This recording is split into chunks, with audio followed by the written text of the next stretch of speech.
ఇప్పుడైతే పర్వాలేదు, ఇందిరా మిల్లు ఇస్తారు. పర్వాలేదు, రేషన్ కార్డు ఆల్రెడీ ఇచ్చేసారు. ఇందిరా మిల్లు, ఫ్రీ బస్సు, సన్న బియ్యం ఆల్రెడీ వచ్చేస్తుంటే తింటూనే ఉన్నాం.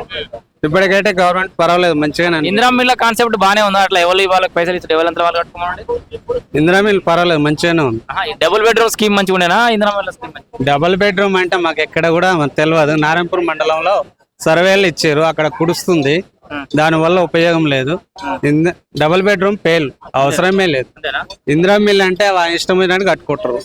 డబుల్ బెడ్రూమ్ కట్టి రెడీ చేసి తయారు లోపల తోలిచ్చే కదా, ఎక్కడ తోలిచ్చారు మరి, మాకైతే అవుపోయలేదు. నేను కూడా తెలంగాణ వ్యాప్తంగా తిరిగినా గానీ అక్కడక్కడ హైదరాబాద్ ఎక్కడ 2 లక్షల పైసలు కూడా డబుల్ బెడ్రూమ్ కట్టించినట్టు మస్తుగా అంటారు. డబుల్ బెడ్రూమ్ ఈడంగా స్లాబ్ బస్ ఉంటే ఆడం గుడిచింది, అవసరం లేదు. డబుల్ బెడ్రూమ్ పేలు అంతేనా? గవర్నమెంట్ ఫెయిల్ అయింది కాబట్టి ఇక్కడ కాంగ్రెస్ కు అధికారం ఇచ్చారు. అది ఫెయిల్ అయిందనే మీకు అవకాశం ఇచ్చిన కానీ ఇప్పుడు మీరు ఫెయిల్ అయ్యారు 2 ఏళ్ళని వీళ్ళు అంటారు. లేదు, ఎట్లా ఫెయిల్ అవుతారు?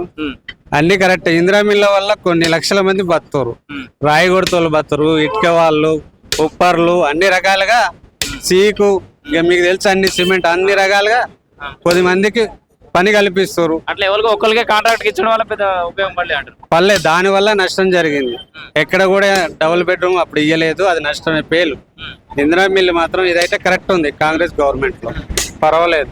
సన్న బియ్యం పర్వాలేదు, ఏ రాష్ట్రంలో కూడా సన్న బియ్యం వేయలే, తెలంగాణ గవర్నమెంట్ లో ఇచ్చింది, పర్వాలేదు, మంచిగానే ఉంది. రేవంత్ రెడ్డి అన్ని చెప్పిన హామీలు అన్ని చేస్తలేడు, ఇక ఆయన అసలు ముఖ్యమంత్రి పనికి రాడు, ఈయన ఏం చేస్తలేడు ఈ 2 ఏళ్ళు అని అనుకుంటున్నాడు. కొంతమంది పడిపడాలని వాళ్ళు అంటారు కానీ రేవంత్ రెడ్డి కాదు. ఉదాహరణ నేనున్నా, నా కుటుంబంలో వెళ్ళాలంటే ఒక 10 మంది ఉంటారు. అన్న పనులు అన్ని కావు కదా, ఒక్కొక్కటి చేసుకుంటా పోతారు. ఇప్పుడు చేతన కొద్దిగా చేస్తారు. ఉచిత హామీలు అనేది నాకు తెలిసి అయితే అవి అవసరమే లేదు. కేవలం ఏంటంటే ఇప్పుడు విద్య, హాస్పిటల్, ఆరోగ్యం, ఈ 2 ఉచితంగా ఉంటే బాగుంది. చేస్తున్నారు రేవంత్ రెడ్డి. మరి ఇప్పుడు విద్య కూడా ఇప్పుడు కొన్ని కాలేజీలలో కూడా సీసీ కెమెరాలు పెట్టుడు కానీ, స్టడీ కానీ, ఉపాధ్యాయుడు కరెక్ట్ టైం రాకపోతే అక్కడ ఆఫీసర్ ఉంది, కలెక్టర్ ఆఫీస్ లో.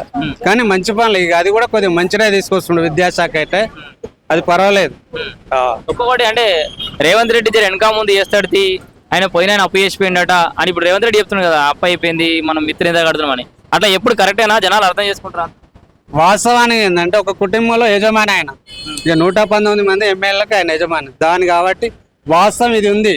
తెలంగాణ గవర్నమెంట్ వచ్చినాక అప్పుడు మిగులు బడ్జెట్ ఇచ్చిండు ఈయన కేసీఆర్. మళ్ళీ అప్పు ఇన్ని కోట్లు, 1000 కోట్లు అప్పు చేసి పోయిండు.